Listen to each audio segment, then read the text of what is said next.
I downloaded a case. Okay, that was a lie. I downloaded an OpenAir ATX frame, but hey, you can mount all your PC parts to it, and it's pretty damn cool.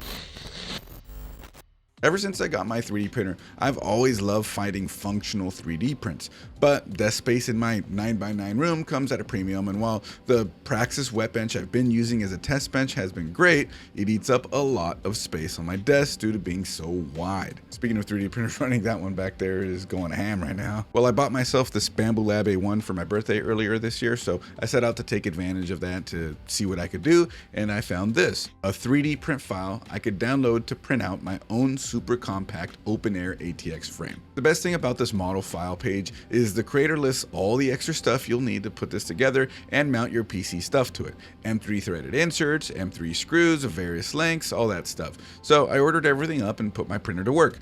My brother-in-law also has a 3D printer, that's that one back there, and that it keeps it in my office here, so I put that to work too. Thanks, buddy.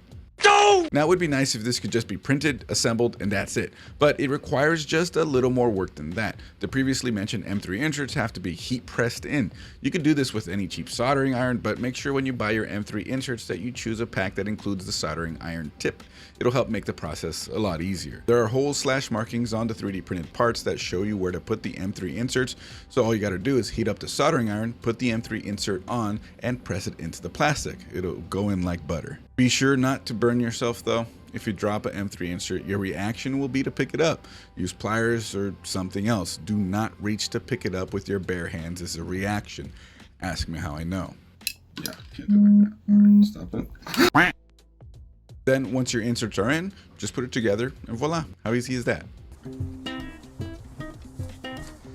I need to ask you something. Are you subscribed to our YouTube channel? Because if you're not, hit that subscribe button and also follow over on Twitch. Links are right over here. All right, I'm out of here.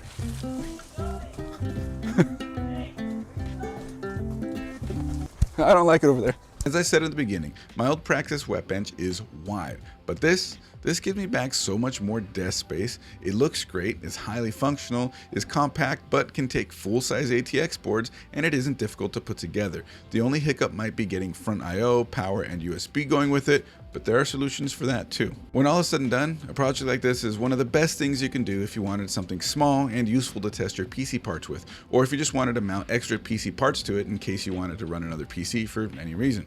Use it to watch your friends' streams, use it as a home theater PC, a LAN party rig, a portable test station, or just something to hold your old PC parts like a trophy. Either way, it's awesome. I'll leave links to everything in the description below. If you like this video, you know what to do. Hit that subscribe button and that bell so you don't miss any uploads. Also, I stream on Twitch every Friday at 8 p.m. Pacific, so feel free to stop by, drop a follow, and let's talk tech and 3D printers, maybe?